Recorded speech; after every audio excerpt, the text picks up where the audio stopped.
Fistula இன் ஆனோ, பௌத்திரம் அப்படின்னா என்ன அப்படின்னா, நம்மளுடைய ஆசன வாயில் உள்ளே வந்து ஏதோ ஒரு இன்ஃபெக்ஷன் ஆகி, அந்த இன்ஃபெக்ஷன் வந்து அங்கே மட்டும் இல்லாமல் கொஞ்சம் ஸ்ப்ரெட் ஆகி தோல் பக்கத்தில் ஆசன வாயை சுற்றி இருக்கிற தோலில் 1-2 சென்டிமீட்டர் தள்ளி வந்து ஒரு ஓட்டையாட்டம் ஆகி அதுலேருந்து சீவடியார ஆரம்பிக்கிறது தான் பௌத்திரம் அப்படிங்கிறது. இது முழுக்க முழுக்க ஆசன வாயில் இருக்கிற ஆனல் கிளாண்ட் அப்படிங்கிற ஒரு உறுப்போட ஒரு ப்ராப்ளம். இதுக்கு நம்ம ட்ரீட்மெண்ட் அப்படின்னு பார்த்தோம்னா பெரும்பாலும் வந்து எல்லா இடத்துலையுமே அறுவை சிகிச்சை தான் சொல்லுவாங்க.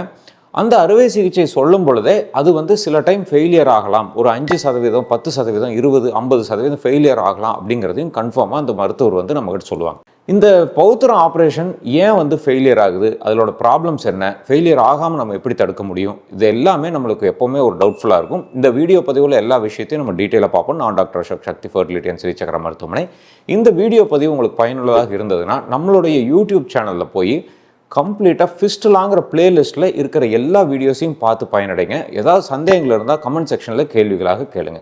சரிங்க டாக்டர், ஃபிஸ்டுலா அப்படின்னா ஏன் வந்து ஃபெயிலியரை பற்றியே யோசிச்சுட்டு இருக்கிறோம், அது சக்ஸஸ் ரேட்டே கிடையாதா அப்படின்னா, ஃபிஸ்டுலாவில் வந்து இன்பில்ட்டாகவே ஒரு ஃபெயிலியர் ரேட்ஸுங்கிறது கண்டிப்பாக இருக்குது. இது யாரும் நிராகரிக்க முடியாது.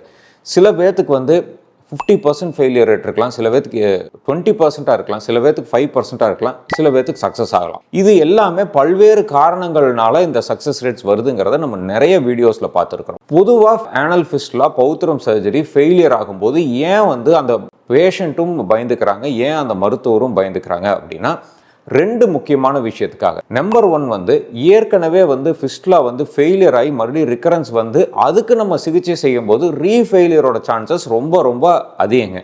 அதனால் நம்ம ஃபஸ்ட் டைம் பண்ணும்போதே பெஸ்ட்டாக பண்ணிடணும். ரிக்கரன்ஸ் வரும்போது 2-3 மடங்குகள் வந்து ஃபெயிலியர் ரேட்ஸ் அதிகமாகிடும்.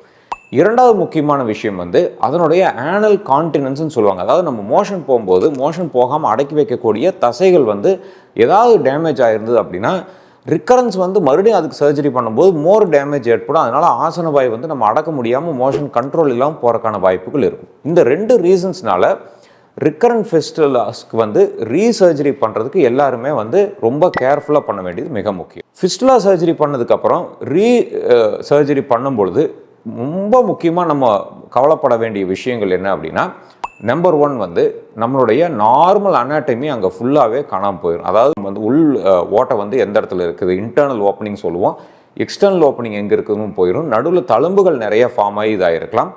அந்த தழும்புகள் எந்தெந்த இடத்துல இருக்குங்கிறது நம்மளுக்கு தெரியாமல் போயிடும்.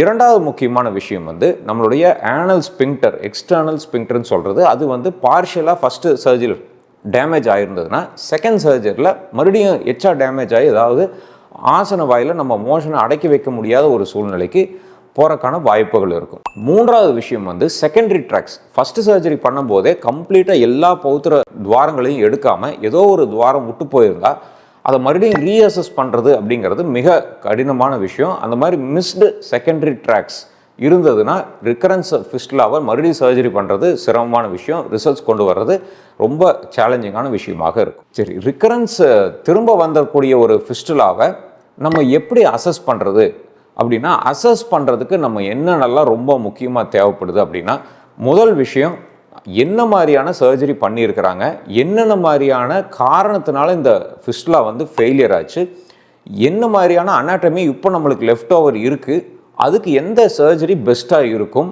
அப்படிங்கிறது எல்லாமே நம்ம வந்து தெளிவாக தெரிஞ்சுக்கணும். இதை வந்து 3 கட்டங்களாக நம்ம வந்து பார்க்க முடியும். முதல் இன்வெஸ்டிகேஷன் ஃபார் ரிப்பீட்டட் ஆர் திரும்ப வந்து பௌத்திர கட்டிகளுக்கு என்ன அப்படின்னா, ப்ராப்பராக ஒரு எக்ஸாமினேஷன், பேஷண்ட்டை வந்து உட்கார வச்சு நிறைய கேள்விகள் வந்து அந்த டாக்டர் மூலிமா நம்ம வந்து ஷேர் பண்ணிக்கணும். என்னென்ன அப்படின்னா, என்ன காரணத்தினால அந்த ஃபிஸ்டுலா திரும்ப வந்தது, எந்த மாதிரி திரும்ப வந்தது, அது உண்மையிலேயே ஃபிஸ்டுலா ஃபுல்லாக க்யூர் ஆகி திரும்ப வந்ததா, இல்லை அது க்யூரே ஆகாமல் பெர்சிஸ்டண்ட்டாக அந்த ஓட்டை இருக்கா. பெர்சிஸ்டன்ட் ஃபிஸ்டுலா ஆர் ரிக்கரண்ட் ஃபிஸ்டுலான்னு 2 விதமாக சொல்லுவோம். அடுத்தது புது ஃபிஸ்டுலா வந்திருக்கா, இல்லை அந்த ஃபிஸ்டுலாலேயே செகண்டரி ட்ராக்ஸ் வந்திருக்கா.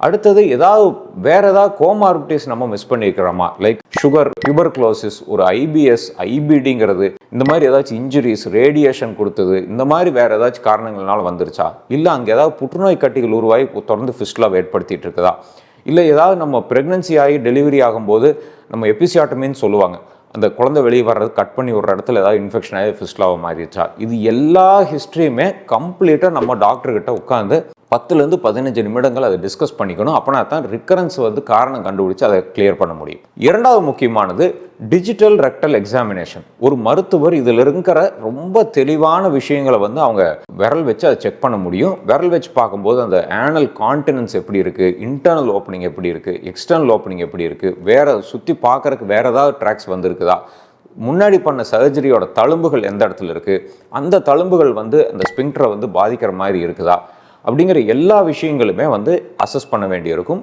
இதில் ஏதாவது சந்தேகங்கள் இருந்ததுன்னா நம்மளோட ஹெல்ப்புக்காக ப்ராக்டோஸ்கோப்பின்னு சொல்லி கேமரா பொருத்தப்பட்ட லைட் பொருத்தப்பட்ட ஒரு கண்ணாடி வளையங்களை வந்து உள்ளே வச்சு கம்ப்ளீட்டாக இன்னும் கிளியராக விஷுவலைஸ் பண்ணி பார்க்க முடியும். மூன்றாவது எக்ஸாமினேஷன் மெத்தட் ஆஃப் ஃபிஸ்டுலா வந்து இன்வெஸ்டிகேஷன். பெரும்பாலும் 2 இன்வெஸ்டிகேஷன் தான் இருக்குது. நம்பர் 1 வந்து எம்ஆர்ஐ, கோல்ட் ஸ்டாண்டர்ட் பெஸ்ட்டு விஷயம். இந்த எம்ஆர்ஐயும் வந்து அந்த மருத்துவர் இருக்கக்கூடிய ஒரு சென்டரில் போய் எம்ஆர்ஐ பண்ணிக்கிறது முக்கியம். அந்த மருத்துவருக்கு எம்ஆர்ஐயை ரீட் பண்ண முடியுதாங்கிறத தெரிஞ்சுக்கிறது முக்கியம். என்ன காரணம் அப்படின்னா, நம்ம வெளியே எங்கேயாவது எம்ஆர்ஐ எடுத்துகிட்டு போனோம்னாலும் அந்த ரேடியாலஜிஸ்ட்டும் அந்த மருத்துவரும் நிறைய டிஸ்கஸ் பண்ணால் தான் எந்தெந்த மாதிரியான செகண்டரி டாக்ஸ் இருக்குது, இன்டர்னல் ஓப்பனிங் இருக்குது, எக்ஸ்டர்னல் ஓப்பனிங் எவ்வளோ தூரங்கள் போயிருக்கு எல்லாமே அசஸ் பண்ண முடியும்.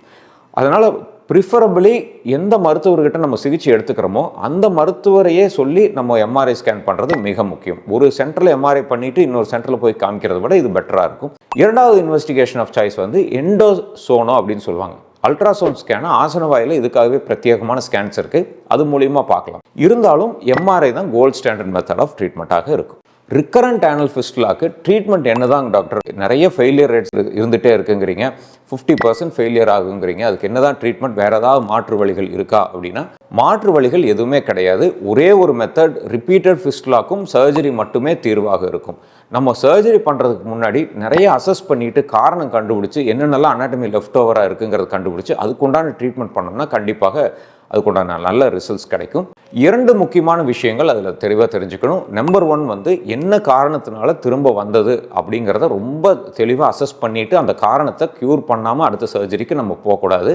அதே மாதிரி என்ன மாதிரியான அனாட்டமி லெஃப்ட் ஓவர் இருக்குங்கிறதையும் தெளிவாக அசஸ் பண்ணிக்காமல் அடுத்த சர்ஜரிக்கு போகக்கூடாது.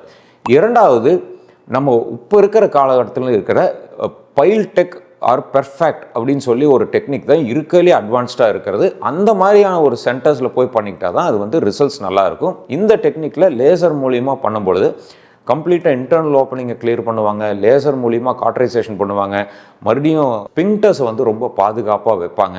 இது எல்லாமே ப்ராப்பராக பார்த்து பண்ணுவாங்க. So goal of fistula recurrent fistula சர்ஜரிக்கு வந்து 2 விஷயம்தான்.